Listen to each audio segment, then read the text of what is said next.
خندق کا موقع تھا، نبی اکرم صلی اللہ علیہ وسلم کے صحابہ، سردی بہت زیادہ تھی اور بڑی ٹھنڈی ہوائیں چل رہی تھیں۔ تو حضرت حذیفہ رضی اللہ تعالیٰ عنہ کہتے ہیں کہ میرے پاس قمیص نہیں تھی جو میں اوپر لیتا، تو سردی کی وجہ سے میں نے گڑھا کھود کر اپنے آپ کو گڑھے کے اندر بٹھا کر بیٹھا تھا تاکہ ہوا مجھے نہ لگے۔ تو کہنے لگے آپ صلی اللہ علیہ وسلم نے ایک دم اونچی آواز میں کہا کہ کون ہے جو پرلی طرف جائے اور جا کر کافروں کی جاسوسی کر کے آئے کہ وہ لوگ کیا کر رہے ہیں۔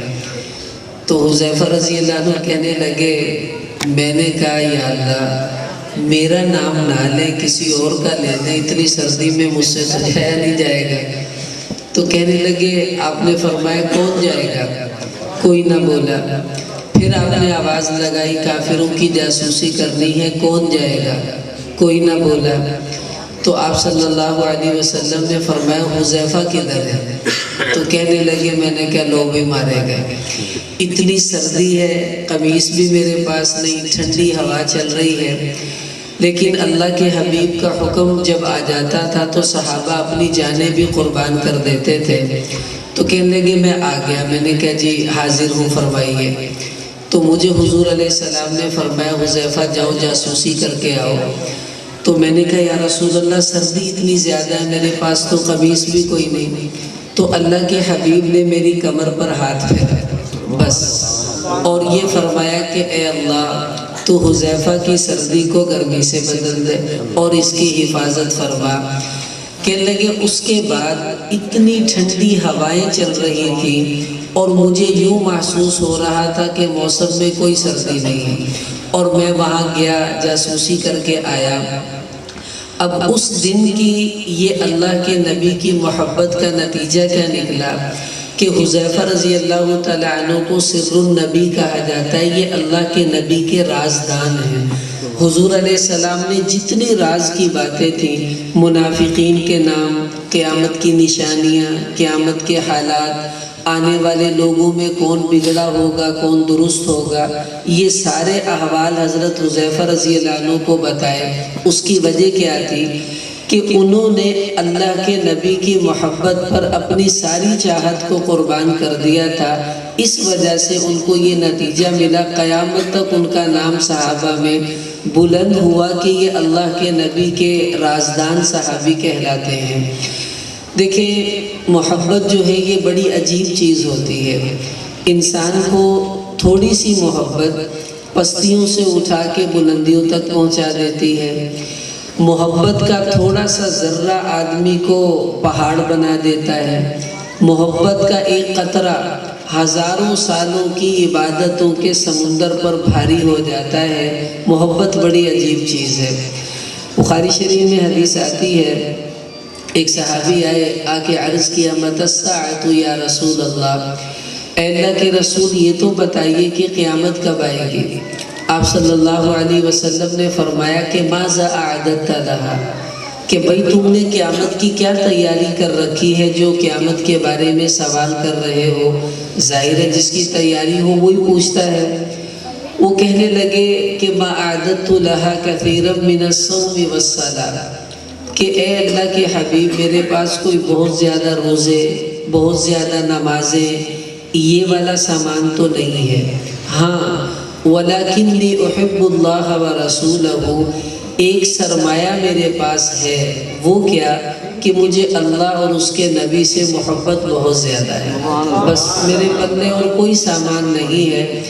تو آپ صلی اللہ علیہ وسلم نے ارشاد فرمایا اچھا سن، انت مع من احببت، کہ جس سے تو محبت کرتا ہے قیامت میں اللہ تیرا حشر بھی اسی کے ساتھ فرمائیں گے۔ تو محبت ایسی عجیب چیز ہے کہ تھوڑی سی محبت اللہ کے نبی کا ساتھ لے کر دے دیتی ہے، اور تھوڑی سی محبت انسان کو وہاں پہنچا دیتی ہے جہاں برسوں کی عبادتیں آدمی کو نہیں پہنچا سکتی۔ جنید ایک پہلوان تھے، سرکاری پہلوان، اور بادشاہ کا پورے ملک میں اعلان تھا کہ جو میرے پہلوان کو گرا دے گا میں اس کو بہت سے انعام و کرام سے نواز دوں گا۔ بڑے لوگوں نے کوشش کی لیکن نہیں، جنید کا مقابلہ کوئی نہیں کر سکتا تھا۔ تو ایک بالکل کمزور آدمی، بیمار آدمی، بوڑھا آدمی، اس نے چیلنج کر دیا کہ میرے سے جنید کشتی کرے تو میں اس کو یقینی طور پر گراؤں گا۔ اب لوگ بڑے حیران، چیلنج قبول ہوا، تاریخ طے ہوئی، رنگ لگ گیا۔ اب جنید اس میں آیا لڑنے کے لیے رنگ کے اندر، اور ادھر سے وہ کمزور آدمی، بالکل نحیف آدمی۔ لڑائی شروع ہونے لگی، اس نے جنید کے کان میں کوئی بات کی، اس کے بعد لڑائی شروع ہو گئی۔ اب تھوڑی دیر کے بعد لوگوں نے کیا دیکھا کہ وہ جو پہلوان تھا جنید، وہ نیچے گرا ہوا ہے اور وہ کمزور آدمی اس کے سینے پر بیٹھا ہوا ہے۔ تو بادشاہ کہنے لگا نہیں بھئی یہ تو نورا کشتی ہے، دوبارہ پھر لڑائی ہوگی۔ پھر کشتی ہوئی، پھر جنید نیچے، وہ کمزور آدمی ان کے سینے پر بیٹھا ہوا ہے۔ تو بادشاہ نے کہا ٹھیک ہے بھائی اس کو انعام دو، پیسے دیے، اس کو رخصت کیا۔ بادشاہ نے جنید کا بازو پکڑ لیا، کہا جنید چلو، اندر لے گیا اور کہنے لگا یہ تو مجھے پتا ہے تیری اور اس کی لڑائی بنتی نہیں ہے، وہ اتنا کمزور، تو پہلوان۔ جنید مجھے سچ سچ بتا راز کیا ہے، تو کیسے گر گیا؟ بڑے بڑے پہلوان تیرے سامنے آئے، تو کسی سے نہیں ہارا اور اس سے ہار گیا جس سے امید بھی نہیں تھی۔ جنید کہنے لگا بادشاہ سلامت، اگر آپ نے پوچھ ہی لیا ہے تو پھر سنیے۔ اصل بات یہ ہے اس آدمی نے میرے کان میں لڑائی سے پہلے ایک بات کہی تھی۔ یہ مجھے کہنے لگا جنید میں رسول اللہ صلی اللہ علیہ وسلم کی آل میں سے ہوں، بیمار ہو گیا ہوں، کام کوئی نہیں کر سکتا، میری بیٹیاں ہیں، بیٹا کوئی نہیں ہے، 3 دن کا فاقہ ہمارا چل رہا ہے۔ اب میں نے جو کچھ سامان تھا وہ سب بیچ باچ کے اپنے گھر پہ لگا دیا۔ جنید اس امید پہ آیا ہوں کہ آج تو گرے گا تو مجھے بہت سا مال ملے گا اور میں جا کے اپنی بیٹیوں کا پیٹ بھر دوں گا، اور جنید اگر تو گر گیا تو آج اللہ کے رسول کی بچیوں کا پیٹ بھر جائے گا، اور اگر تو نہ گرا کوئی بات نہیں، تیری عزت بچ جائے گی، لیکن یاد رکھ قیامت والے دن میں اللہ کے حبیب کے سامنے تیرا گریبان پکڑوں گا کہ میں ایک آس لے کر آیا تھا جنید کے پاس اور اس نے اپنی عزت تو بچا لی لیکن ہماری بھوک کا خیال نہ کیا، آگے تیری مرضی ہے تو جو چاہے کر لے۔ تو جنید کہنے لگے کہ بادشاہ سلامت، آج میں نے اپنی عزت کو اللہ کے رسول کی آل کی بچیوں پہ قربان کر دیا، بس یہی میرے ساتھ ہوا ہے اور کچھ نہیں ہے۔ رات کو جنید سوئے تو خواب میں نبی اکرم صلی اللہ علیہ وسلم کی زیارت ہوئی۔ آپ صلی اللہ علیہ وسلم نے فرمایا جنید آج تو ہمارے لیے ذلیل ہوا ہے نا، جا آج کے بعد تجھے اللہ وہ عزتیں دیں گے کہ کبھی تیرا نام نیچا نہیں ہوگا۔ اب صبح اٹھے ہیں، رات کو وہ جنید پہلوان تھا اور صبح اٹھا ہے تو وہ جنید بغدادی رحمت اللہ علیہ بن چکا تھا۔ آج بھی دیکھو ان کا نام لینے کے بعد ہر آدمی رحمت اللہ علیہ کہے بغیر گزرتا نہیں ہے۔ اب یہ کیا ہوا کہ جنید نے ایک سودا کیا تھا، اپنی محبت اللہ کے نبی کی خرید لی اور اپنی عزت کو قربان کر دیا، اور جنید گھاٹے میں نہیں گیا۔ پوری دنیا جانتی ہے جنید نے نفع کا سودا کر لیا، وہ گھاٹے میں نہیں رہا۔ زید ایک بچہ، ایک حملہ ہوا کسی قافلے پر تو بچہ اغوا کر لیا، تو اغوا کرنے کے بعد اس بچے کو بازار میں بیچ دیا لوگوں نے۔ وہ بکتا بکاتا حضرت خدیجہ رضی اللہ تعالیٰ عنہ نے خرید لیا، ادھر اللہ کے نبی سے شادی ہوئی، انہوں نے حضور کو دے دیا۔ تو آپ صلی اللہ علیہ وسلم اس سے اتنا پیار کرتے تھے، اتنا پیار کرتے تھے، غلام تھا اپنے پاس رکھا۔ دیکھیں یہ بات آپ اگر باپ ہیں تو آپ کو آسانی سے سمجھ آ سکتی ہے، اور ماں ہو تو اس کا تو کیا ہی کہنا، کہ اگر کسی کا بچہ گم ہو جائے اور 2 گھنٹے تک بچہ نہ ملے تو ماں باپ کی کیفیت کیا ہوتی ہے آپ خود سوچ لیجئے۔ تو یہ بچہ گم ہوا اور اس کو کئی سال گزر گئے، ماں بھی پریشان، باپ بھی پریشان، ڈھونڈتے پھر رہے ہیں۔ تو ایک قافلہ مکہ سے گزرا، انہوں نے اس بچے کو پہچان لیا، یہ تو ان کا بچہ ہے۔ جا کے انہیں بتایا تمہارا بچہ تو مکہ میں ہے لیکن بڑے شریف لوگوں کے پاس ہے، جاؤ جا کے ٹرائی کر لو، ہو سکتا ہے وہ تمہارے لیے مل جائے۔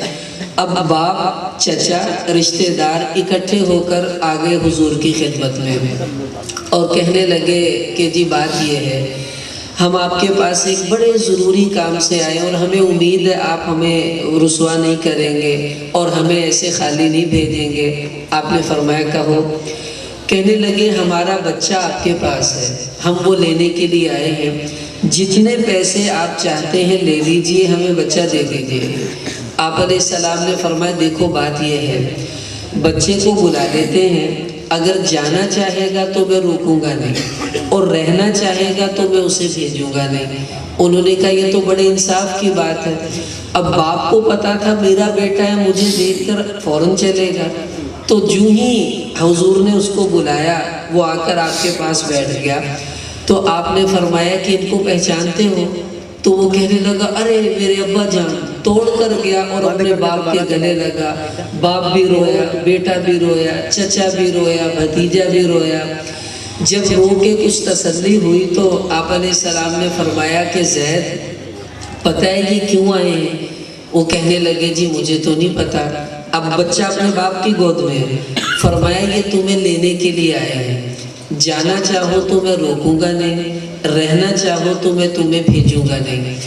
تو زید اپنے باپ کی گود سے اٹھے اور آ کر حضور کی گود میں بیٹھ گئے اور کہنے لگے یا رسول اللہ میں آپ کے پاس رہوں گا، جاؤں گا نہیں۔ باپ کہنے لگا زید پاگل ہو گئے ہو، یہاں غلام بن کر رہو گے، ہمارے پاس آزاد بن کر، یہاں کام کرو گے، وہاں تمہارے خدام ہوں گے، تمہاری خدمت کریں گے۔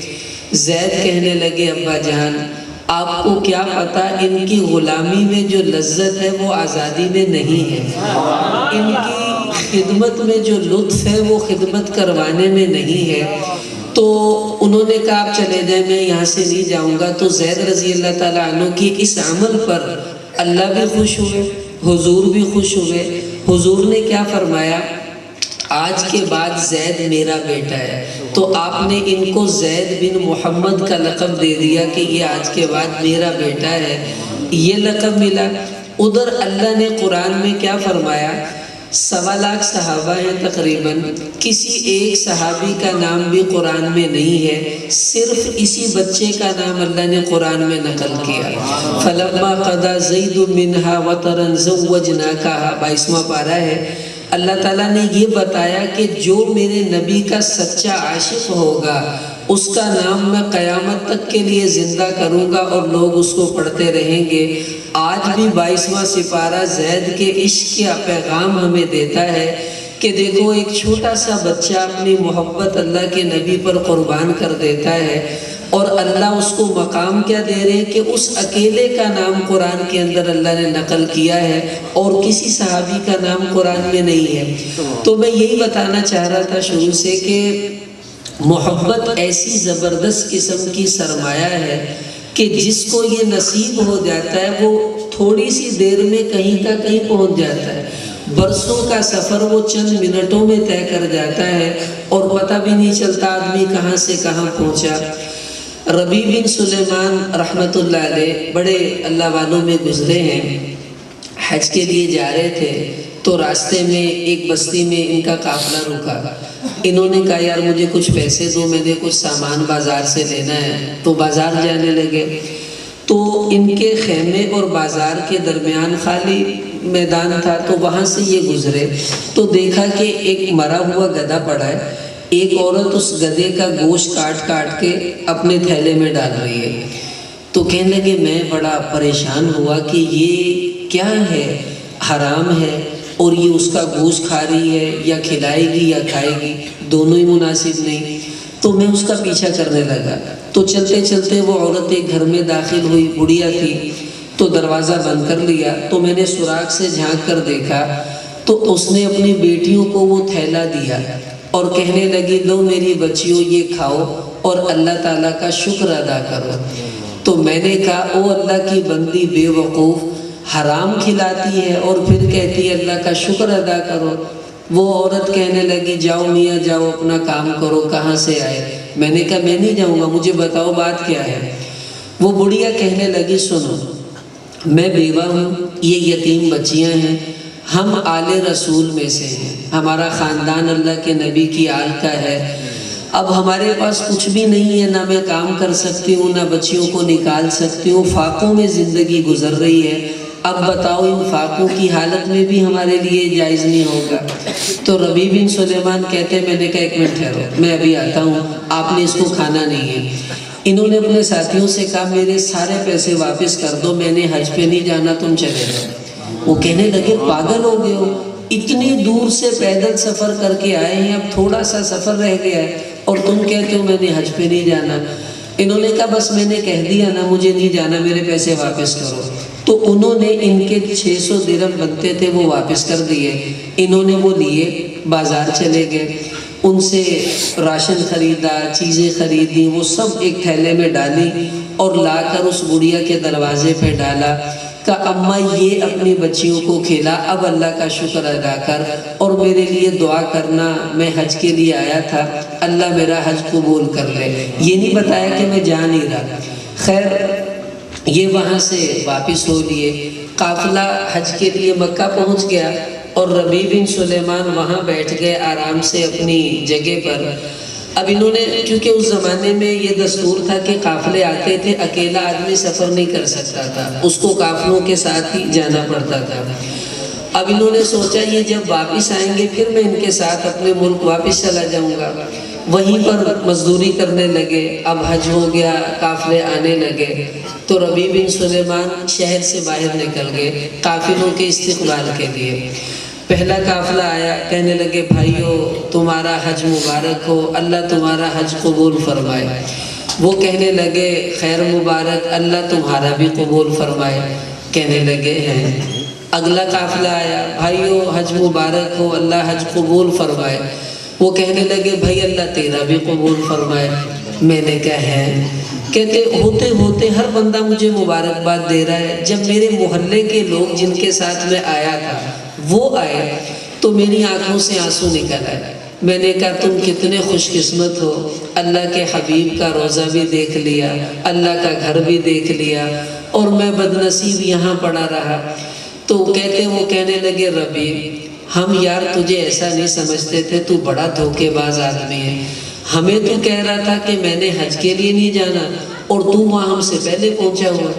میں نے کہا کیا مطلب، میں تو نہیں گیا، میں یہاں ہوں۔ کہنے لگے اچھا یہ بتاؤ تو نے ہمارے ساتھ طواف نہیں کیا، یہ بتا تو ہمارے ساتھ سعی نہیں کرتا رہا، اچھا تو ہمارے ساتھ وہاں پر مینا میں نہیں رہا۔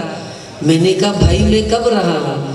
ایک پیچھے سے آیا، کہتا تو بڑا سیانا نہ بن، یہ تھیلی تم نے مجھے دی تھی باب جبریل پر اور کہا تھا پکڑو میں ابھی آتا ہوں، پھر تم آئے نہیں، یہ پکڑو اپنی تھیلی، میں کب سے پریشان ہوں دیے پھر رہا ہوں۔ ربیع کہتے میں پریشان، یہ کیا ماجرا ہے، مجھے کچھ باتیں کر رہے ہیں۔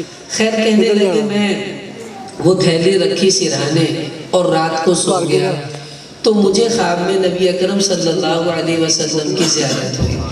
آپ صلی اللہ علیہ وسلم سے میں نے کہا یا رسول اللہ یہ کیا ماجرا ہے؟ تو مجھے کہا اللہ کے حبیب نے اے ربیع ہم کتنے گواہ پیش کریں اس بات پر کہ تو نے واقعی حج کیا ہے۔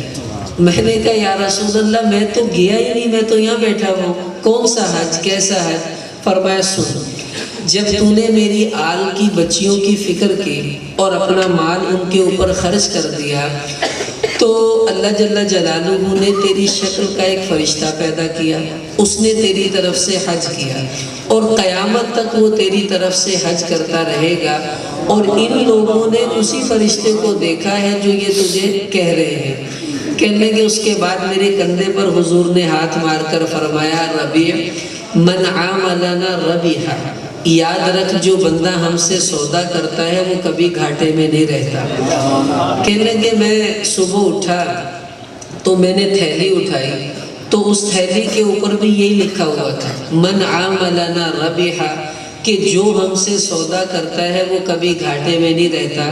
کہ جب میں نے تھیلی کھولی تو میں نے 600 درہم اس مائی پر خرچ کیے تھے، جب تھیلی گنے تو اس میں 6000 درہم نکلے۔ اللہ تعالیٰ نے دنیا بھی زیادہ کر کے واپس کر دی، حج بھی قبول کر لیا۔ اب یہ سب کیا معاملہ ہے؟ محبت، کہ محبت کا ایک قطرہ بندے کو وہاں پہنچا دیتا ہے جہاں برسوں کی عبادتیں، ریاضتیں، محنتیں آدمی کو نہیں پہنچا سکتی۔ محبت بڑی عجیب چیز ہے۔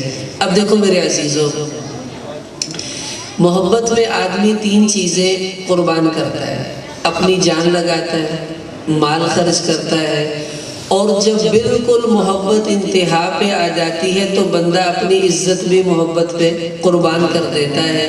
یہی دنیا کا دستور ہے۔ دین کی محبت بھی یہی کچھ کرتی ہے، دنیا کی محبتوں میں بھی یہی کچھ ہوتا ہے۔ دیکھو، جنہوں نے اللہ کے نبی صلی اللہ علیہ وسلم سے سچی محبت کی ہے نا، انہوں نے یہ تینوں چیزیں داؤ پر لگائی، لیکن وہ گھاٹے میں نہیں گئے، نفع میں رہے۔ میں ایک مثال آپ کے سامنے عرض کرتا ہوں کہ کس طرح صحابہ نے اپنا سب کچھ اللہ کے حبیب پر قربان کیا، نہ اپنی جان دیکھی، نہ اپنا مال دیکھا، نہ اپنی عزتوں کو دیکھا۔ عبداللہ ایک صحابی ہیں، ذوالبجادین ان کا لقب ہے۔ بجادہ عربی زبان میں چادر کو کہتے ہیں، تو ذوالبجادین کا معنی 2 چادروں والا۔ یہ مسلمان ہوئے تو اللہ کے نبی صلی اللہ علیہ وسلم نے ان سے کہا، عبداللہ حالات اچھے نہیں ہیں، اسلام کو چھپانا، کسی کو بتانا نہیں۔ انہوں نے کہا ٹھیک ہے۔ اصل میں یہ بچپن میں یتیم ہو گئے تھے تو چچا نے ان کو پالا تھا، تو گھر گئے، والدہ سے ملے تو چھپ کر نماز پڑھتے تھے۔ ماں سمجھ گئی کہ کوئی معاملہ ہے، یہ بدلا بدلا سا لگتا ہے، تو ایک دن ماں نے ان کو نماز پڑھتے ہوئے دیکھ لیا۔ وہ سمجھ گئی کہ یہ مسلمان ہو گیا ہے۔ اس نے ان کے چچا کو بتایا، چچا نے پنچایت اکٹھی کر کے ان کو بلا لیا اور کہا کہ عبداللہ تو مسلمان ہو گیا ہے؟ کہنے لگے جی ہاں۔ تو چچا کہنے لگا ٹھیک ہے، اب سیدھی سی بات ہے، یا ہمیں چھوڑ دو یا محمد کو چھوڑ دو، دونوں میں سے ایک کو چھوڑنا پڑے گا، ایک کو رکھو ایک کو چھوڑ دو۔ اب یہاں پر محبت کا امتحان ہے، ترازو میں تولنی پڑے گی کہ کدھر جھکنا ہے، ماں، چچا، رشتہ دار، اور اس ترازو میں صرف اللہ کے نبی کی محبت ہے اور کچھ بھی نہیں ہے۔ لیکن ادھر 10 من سونا بھی ہو اور 10 من لوہا بھی ہو اور ادھر چند تولے سونا ہو جائے تو وہ اس لوہے پر بھاری ہو جاتا ہے۔ تو اللہ کے نبی کی محبت سونے سے زیادہ قیمتی ہے۔ تو عبداللہ کہنے لگے جی میں ان کو تو نہیں چھوڑ سکتا، آپ کو چھوڑ دوں گا۔ تو چچا کہنے لگا ٹھیک ہے، آپ یہاں سے اب دفع ہو جاؤ۔ تو یہ اٹھ کے جانے لگے، چچا نے کہا واپس آؤ، ہماری سب چیزیں واپس کرو۔ انہوں نے کہا جی ٹھیک ہے، اپنی زرہ اتاری، پگڑی اتار دی۔ اس نے کہا یہ جوتیاں بھی ہماری ہیں اتارو، انہوں نے جوتا بھی اتار دیا۔ چچا کہنے لگا یہ قمیص بھی ہماری ہے اتارو، انہوں نے قمیص بھی اتار دی۔ اب رہ گئی صرف ایک بندھی ہوئی چادر اور کچھ بھی نہیں۔ تو ظالم چچا کہنے لگا یہ چادر بھی ہم نے تجھے لے کر دی ہے، یہ بھی اتار کے جاؤ۔ اب دیکھو، اندازہ لگاؤ، یہاں اپنی عزت کو قربان کرنے کا موقع آ گیا۔ تو عبداللہ نے آنکھ بند کی، اپنی چادر کھولی اور ان کے حوالے کی، بالکل اللہ کے نبی کی محبت میں برہنہ ہوئے اور چل دیے مدینے کی طرف۔ تو ماں ہوتی ہے بھلے کافر ہی کیوں نہ ہو، ماں اوپر سے دوڑی بھی آئی، اپنے سر کی چادر اتار کر کہا بیٹا اپنا سطر چھپا لے، میں تجھے اس حال میں دیکھ نہیں سکتی۔ بڑی تھی، انہوں نے چادر پھاڑی، آدھی سے سطر چھپایا، آدھی اپنے کندھے پر ڈالی اور ننگے پاؤں یہ عاشق مدینہ کی طرف چل پڑا۔ ادھر گئے، حضور نے دیکھا بھی ابھی تو چند دن پہلے گیا تھا تو بڑا جو تھا وہ سوٹڈ بوٹڈ ہو کے آیا تھا، اور اب ننگے پاؤں آ رہا ہے اور کپڑے بھی کوئی نہیں۔ حضور نے پوچھا عبداللہ کیسے؟ کہا یا رسول اللہ بس آپ کی محبت میں سب کچھ چھوڑ آیا ہوں۔ فرمایا چلو ٹھیک ہے آ جاؤ۔ آپ نے ان کو بٹھا دیا، صحابہ سے کہا بھی اب یہ تمہارا ساتھی ہے۔ ایک دن یہ بیٹھے بیٹھے جوش میں آ گئے، ذکر کر رہے تھے تو اونچی اونچی کہنے لگے اللہ اللہ۔ حضرت عمر رضی اللہ تعالیٰ عنہ نے گردن سے پکڑ لیا، کہنے لگے جس کو پکار رہے ہو وہ بہرا نہیں ہے، چلو حضور کے پاس۔ کہا یا رسول اللہ یہ اونچی اونچی ذکر کر رہا ہے، دوسروں کی عبادت میں بھی خلل پیدا کر رہا ہے۔ حضور علیہ السلام نے فرمایا اے عمر عبداللہ کو کچھ نہ کہا کرو، اس نے میری محبت میں، اللہ کی محبت میں بڑی بڑی قربانیاں دی ہیں، یہ جو کرتا ہے اسے کرنے دو، اسے کھلی چھٹی ہے، اس کو کہنا کچھ نہیں۔ پھر ایک جنگ میں ایسا ہوا یہ شہید ہوئے، حضور علیہ السلام نے فرمایا عبداللہ کو تلاش کرو، صحابہ نے ڈھونڈا نہیں ملا، کہا نہیں پھر تلاش کرو، کونے میں کہیں گرے ہوئے تھے زخمی، جب لایا گیا حضور نے ان کا سر اپنی گود میں رکھا اور آواز دی عبداللہ، ایک دم آنکھ کھلی، سیدھی نگاہ حضور کے چہرے پر، ہونٹ ہل رہے ہیں، کچھ کہنا چاہتے تھے لیکن سکت نہیں تھی کہ کچھ الفاظ نکلتے، تو اسی دوران ان کی روح قبض ہو گئی۔ اللہ کے حبیب نے آنکھیں بند کی، فرمایا چلو اس کو کفن پہناؤ۔ اب اللہ کے نبی نے خود جنازہ پڑھایا، پھر آپ اس کی قبر میں اترے خود حضور اور کہا لاؤ مجھے حوالے کرو عبداللہ کے۔ آپ نے اپنے ہاتھوں سے ان کو پکڑ کر قبر میں اتارا اور پھر دفن کرنے کے بعد فرمایا اللہم انی رضیت عن فرض عن، اے میرے اللہ میں عبداللہ سے راضی ہوں تو بھی اس سے راضی ہو جا، اللہ میں عبداللہ سے راضی ہوں تو بھی اس سے راضی ہو جا۔ عبداللہ بن مسعود رضی اللہ عنہ فرماتے اس دن میرا دل کر رہا تھا کاش یہ میری میت ہوتی اور اللہ کے نبی مجھے دفناتے اور کہتے اللہ میں اس سے راضی ہوں تو بھی اس سے راضی ہو جا۔ یہ محبتوں پر قربانیاں جب دی جاتی ہیں تو صلے یوں ملا کرتے ہیں کہ دنیا میں ہی محبتیں قبول ہو جاتی ہیں۔ حضور علیہ السلام کے پاس ایک صحابی تشریف لائے، انہوں نے کہا یا رسول اللہ میرے پڑوس میں ایک آدمی ہے، اس کی کھجور گھر میں لگی ہوئی ہے، کھجور کا درخت، تو کھجوریں گرتی ہیں تو کبھی کبھی میرے گھر میں بھی گر جاتی ہیں تو میرے بچے کھا لیتے ہیں، تو اس کو اگر کبھی پتہ چل جائے نا کہ کھجور گری ہے تو یہ دوڑا ہوا آتا ہے اور میرے بچوں کے منہ میں انگلی ڈال کر کھینچ لیتا ہے، اتنا ظالم آدمی ہے، اس سے کہو چلو بچوں کو دو کھائی لینے دیا کرے، ہم تو غریب ہیں تو چلو یوں ہی صحیح۔ حضور علیہ السلام نے اس کو بلایا اور بلا کر کہا بھئی ایسا کرو یہ جو تمہارا کھجور کا درخت ہے نا یہ مجھے دے دو اور اس کے بدلے میں تمہیں جنت میں اللہ سے ایک درخت لے کر دینے کا وعدہ کرتا ہوں۔ اب دیکھو کتنا سستا سودا ہے کہ ایک درخت لینا ہے اور ادھر سے دوسرا ملنا ہے اور جنت کا ملنا ہے، اور ملے گا بھی کہاں؟ جنت میں۔ اس کا مطلب ہے جس کو درخت ملا اس کو جنت میں مل گئی، سیدھی سی بات ہے۔ یہ منافق تھا، کہنے لگا جی نہیں اصل بات یہ ہے کہ مجھے یہ درخت بڑا پسند ہے، ہمارے بڑوں کا لگا ہوا ہے، تو آپ صلی اللہ علیہ وسلم کے سامنے عذر کر کے نکل گیا۔ حضور نے فرمایا چلو بھائی مالک تو تم ہو، مجبور تو نہیں کروں گا۔ تو ایک صحابی بیٹھے ہوئے تھے ابو دحدہ رضی اللہ عنہ، انہوں نے کہا یا رسول اللہ اگر میں یہی درخت آپ کو لے کر دے دوں تو کیا مجھے بھی آپ جنت میں درخت لے دیں گے؟ آپ نے فرمایا ہاں سودا تو سب کے لیے ہے۔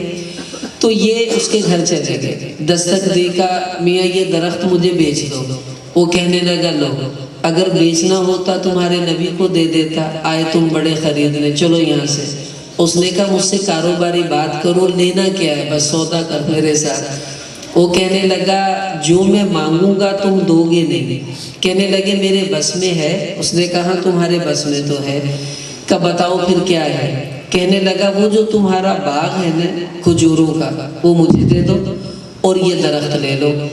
اب ابو دحدہ رضی اللہ عنہ کے باغ میں 600 کھجوروں کے درخت تھے، ایک روایت کے مطابق 600۔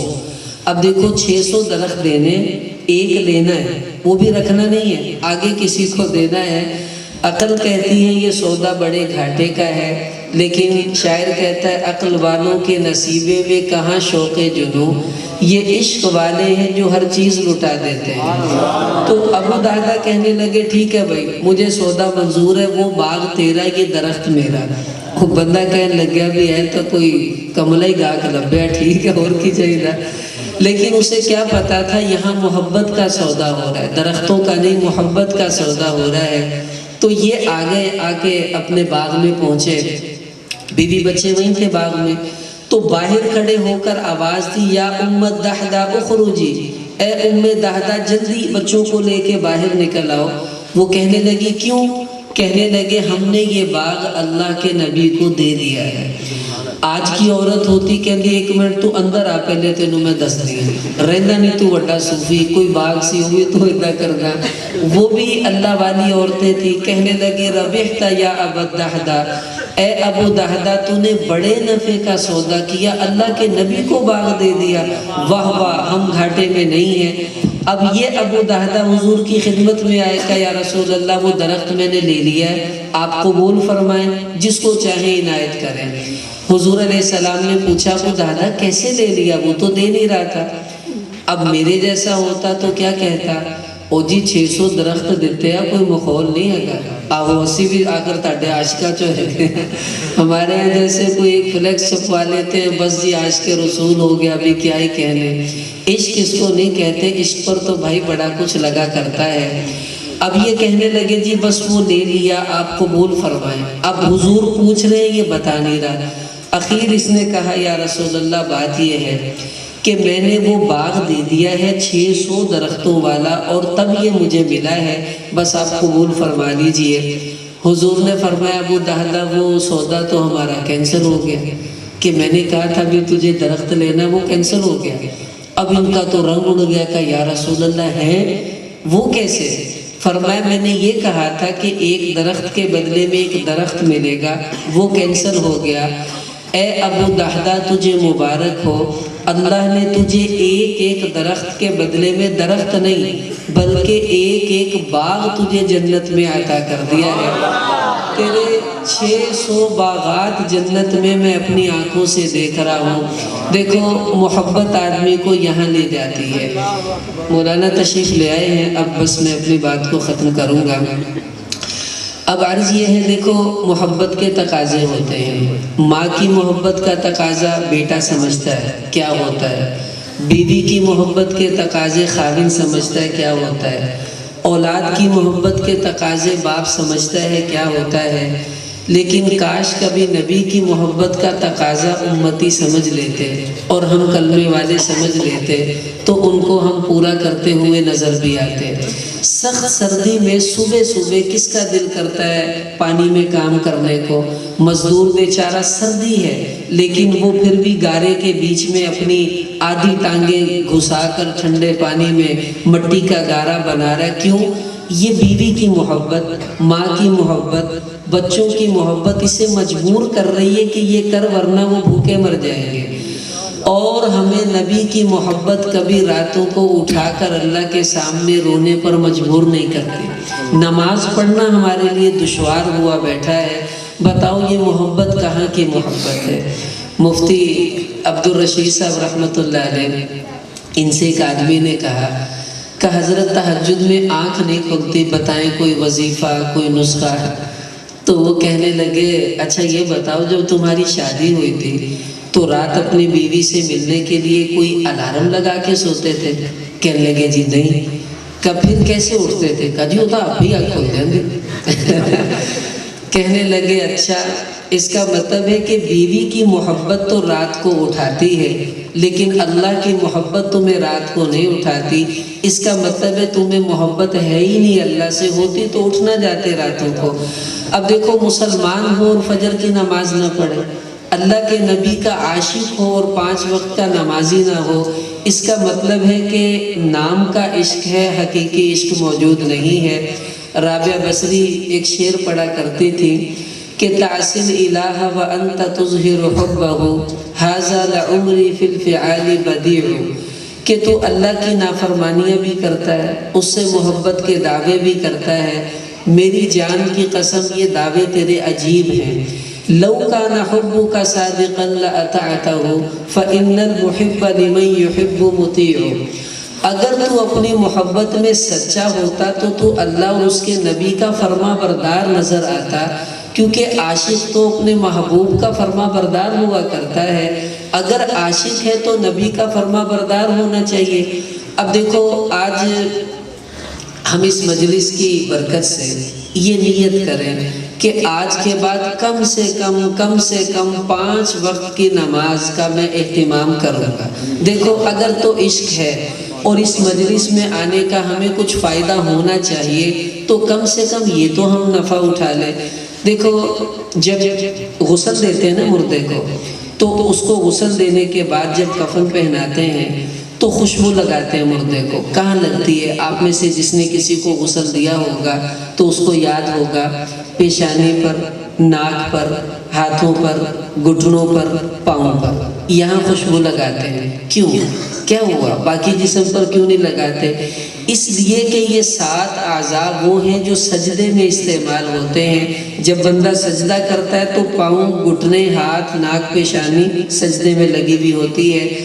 تو اللہ کو یہ اتنی پسندیدہ حالت ہے کہ اس پر خوشبو لگائی جاتی ہے کہ یہ نماز کا عمل ہے، اللہ کو کتنا پسندیدہ ہے۔ تو اس لیے دیکھو، آپ میں سے جو عمرے پر گئے ہیں، حج پر گئے ہیں، آپ نے دیکھا ہوگا 24 گھنٹے طواف ہوتا ہے، بیت اللہ کا رکتا نہیں ہے، ہر وقت ہوتا رہتا ہے، گرمی ہو سردی ہو۔ لیکن ایک وقت آتا ہے جب طواف روک دیا جاتا ہے۔ وہ کون سا وقت ہے؟ جب نماز کا ٹائم ہوتا ہے۔ تو نماز کے وقت اگر بیت اللہ کا طواف رک سکتا ہے تو یار ہمارے کام نہیں رک سکتے، ہمارا کھیل نہیں رک سکتا، ہمارے آفس کا کام تھوڑی دیر کے لیے نہیں رک سکتا۔ اس کا مطلب یہ ہے کہ اگر ہم ہمت کریں تو سارے کام ہو سکتے ہیں۔ تو بس آج اتنی نیت کر کے یہاں سے اٹھے کہ ہم 5 وقت کی نماز کا اہتمام کریں گے۔ ہماری گردن کٹتی ہے، کٹ جائے، کوئی ضروری کام رہتا ہے، رہ جائے، نماز سے ضروری کوئی کام نہیں ہے تو اس کا اہتمام کریں گے۔ مستورات بھی ہیں، میں ایک حدیث ان کے لیے بھی سنا دیتا ہوں، اس کے بعد انشاءاللہ مولانا کو وقت دیں گے۔ نبی اکرم صلی اللہ علیہ وسلم نے ارشاد فرمایا کہ اذا صلت المرأة خمسها، 3 کام، کہ عورت صرف 3 کام کر لے تو اللہ کے نبی نے فرمایا دخلت من ای ابواب الجنت شاءت، تو اللہ قیامت میں جنت کے 8 دروازے کھول دیں گے، جس سے دل چاہے یہ جنت میں چلی جائے۔ صرف 3 کام عورت کر لے، کتنا آسان ہے جنت میں جانا۔ پہلا کام کیا فرمایا کہ اذا صلت المرأة خمسها، کہ عورت 5 وقت اپنی نماز کا اہتمام کرتی رہے۔ وحسنت فرجہا، اپنی عزت آبرو کی حفاظت کرے۔ واطاعت بعلہا، اور شادی شدہ ہے تو اپنے خاوند کی فرما برداری کرے۔ یہ 3 کام کر لے، 8 دروازے جنت کے کھلیں گے، جس سے دل چاہے جنت میں داخل ہو جائے۔ کتنا آسان کام ہے، اور ہمارے لیے بھی یہی ہے۔ تو انشاءاللہ اب نیت کر لیں، اب یہ سارا مجمع، اس میں سے جو ایسا بھائی جو پہلے نماز نہیں پڑھتا تھا، آج پکی نیت کر کے اٹھے کہ میں نے انشاءاللہ نماز پڑھا کرنی ہے، آج کے بعد میں بے نمازیوں کی صف میں سے نکل جاؤں گا اور نمازیوں کے صف میں آ جاؤں گا۔ انشاءاللہ یہی ہماری کامیابی ہے۔ اللہ آپ حضرات یہ نیت کر لیں گے، اللہ ہمیں انشاءاللہ توفیق عطا فرما دیں گے۔ اللہ تعالی ہم سب کو عمل کی توفیق عطا فرمائے۔ اب مولانا تشریف لا چکے ہیں تو انشاءاللہ ہم بھی ان سے مستفید ہوں گے۔ اللہ ہمیں عمل والا بنائے۔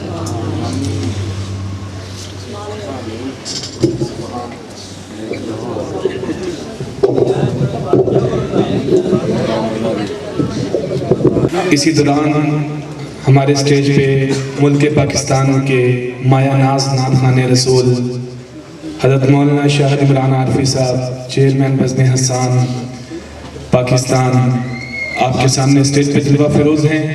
انشاءاللہ کچھ ہی لمحوں کے بعد وہ آپ حضرات کو اپنے مخصوص انداز کے اندر نعت رسول مقبول سنائیں گے۔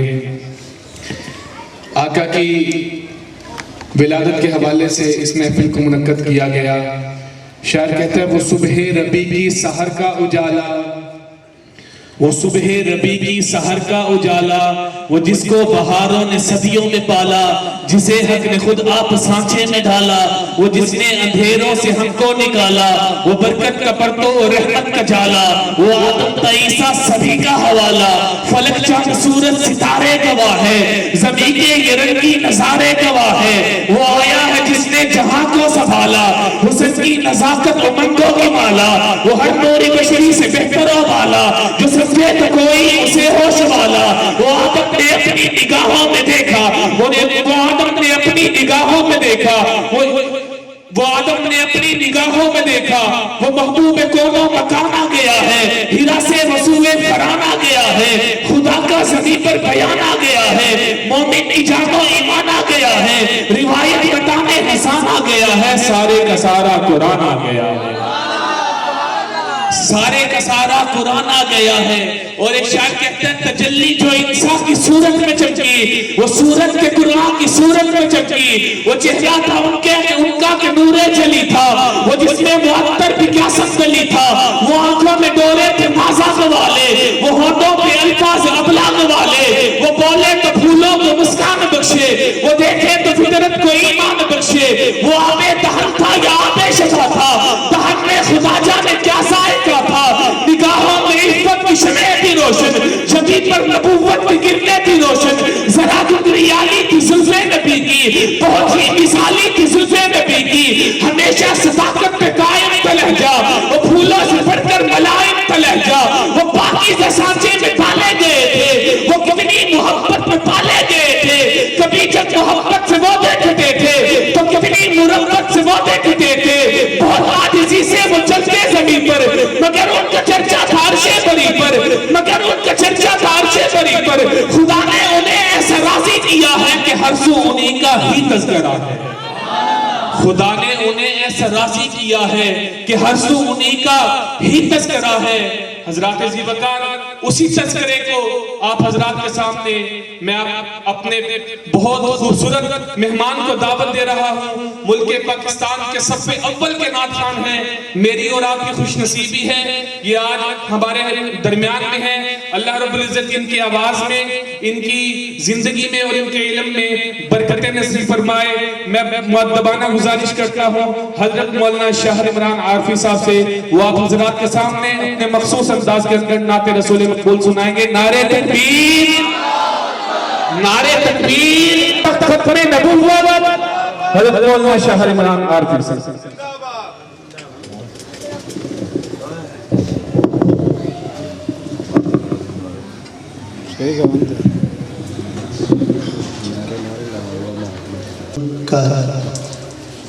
بطور خاص جناب سید امان اللہ شاہ صاحب بخاری اور ان کے چھوٹے بھائی سید نعیم اللہ شاہ صاحب بخاری اور دیگر تمام احباب کا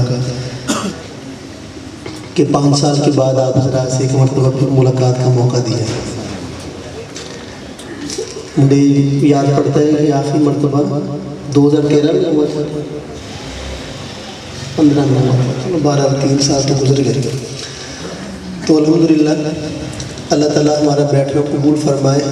حضرت مولانا محمد اشفاق حبیب صاحب اپنی بہت ہی دل کے اندر اترنے والی باتیں اپنے میٹھے لہجے میں آپ حضرات کے سامنے بیان فرما رہے تھے. اللہ تعالیٰ ان کی زندگی میں برکت عطا فرمائے اور ہر طرح کی شرور و فتن سے ان کی صلاحیتوں کو بچائے اور دین کی محنت کے لیے ان کو ان کی نسلوں کو قبول فرمائے. درود پاک پڑھ لیجیے محبت سے. بلا تاخیر آغاز کرتے ہیں.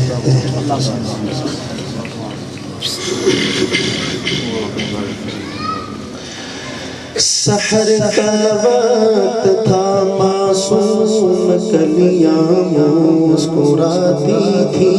ہوائے خیر مقدم کے ترانے گنگناتی تھی. ابھی جبریل اترے بھی نہ تھے کعبے کے منبر سے. اتنے میں صدا آئی ہے عبداللہ کے گھر سے. اتنے میں صدا آئی ہے عبداللہ کے گھر سے. مبارک ہو شاہ ہر دو سارا تشریف لے آئے. مبارک ہو محمد مصطفیٰ تشریف لے آئے. مولانا صلی وسلم دائما ابدا علی حبیبک خیر الخلق كلهم. مولانا صلی وسلم دائما ابدا على حبيبك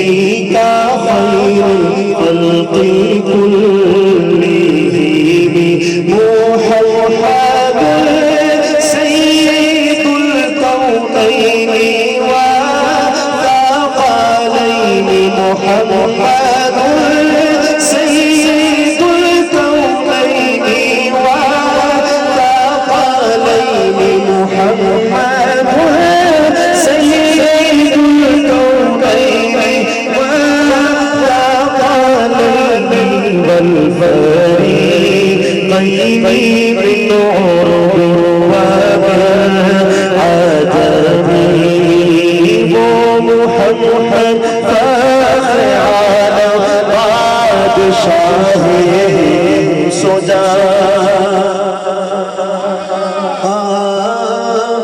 محمد فخر عالم بادشاہ سو جا سرور کونین سلطان عرب شاہ عجم ایک دن جبریل سے کہنے لگے شاہ عمر تم نے دیکھا ہے جہاں بتلا تو کیسے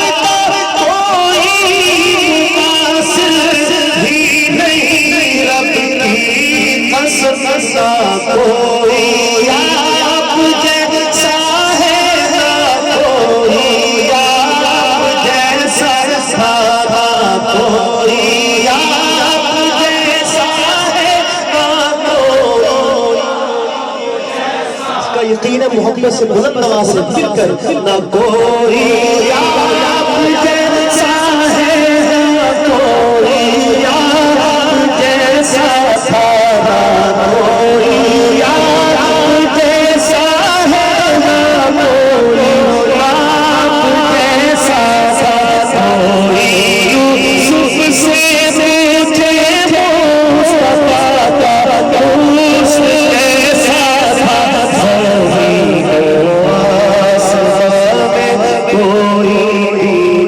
سال تعمیر مولایا صلی وسلم دائما ابدا على حبيبك خير الخلق كلهم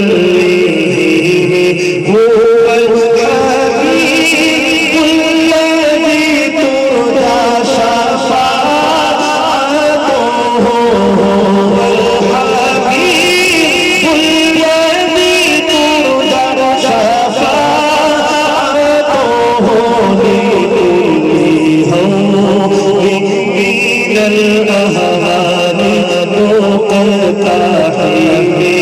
سلام اس پر جس نے میرے قصوں کی دستگیری کی سلام اس پر جس نے بادشاہی فقیری کی سلام اس پر اسرار محبت جس نے سمجھائی سلام اس پر جس نے زخم کھا کر دور برسائے سلام اس پر جس کے گھر چاندی بھی نہ سونا تھا سلام اس پر ٹوٹا گوریا جس کا چھوڑا تھا سلام اس پر کہ جس میں برز کے موتی بکھیرے ہیں سلام اس پر جس نے فرمائے میرے ہیں سلام آمینہ کے لال محبوب سبحانی سلام فخر موجودات فخر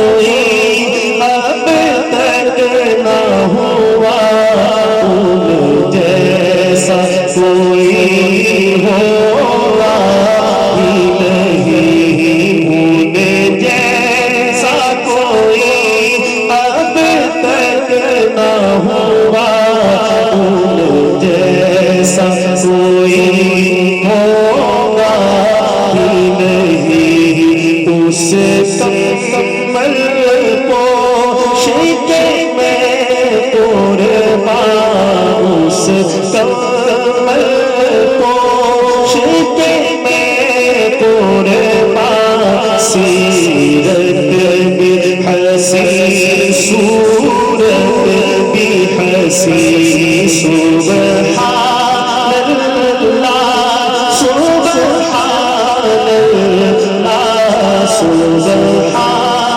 اللہ سبحان اللہ سبحان اللہ سبحان اللہ سبحان اللہ سبحان اللہ سبحان اللہ سبحان اللہ سبحان اللہ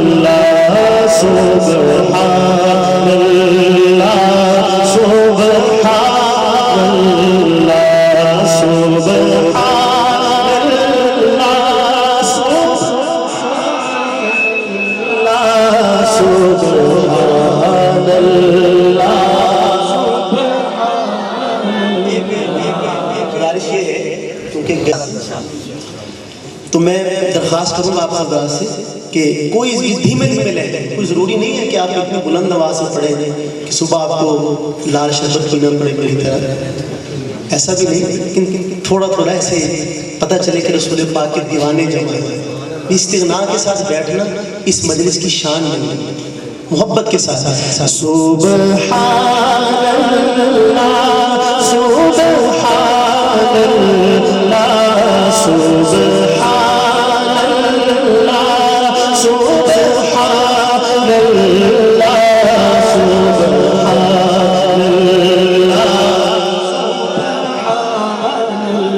اللہ سبحان اللہ سبحان اللہ سبحان اللہ سبحان اللہ، اس کے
بتایا تو دنیا دیکھے گی اللہ کی قسم یہ جھوٹ نہیں سبحان اللہ سبحان اللہ سبحان اللہ سبحان اللہ سبحان اللہ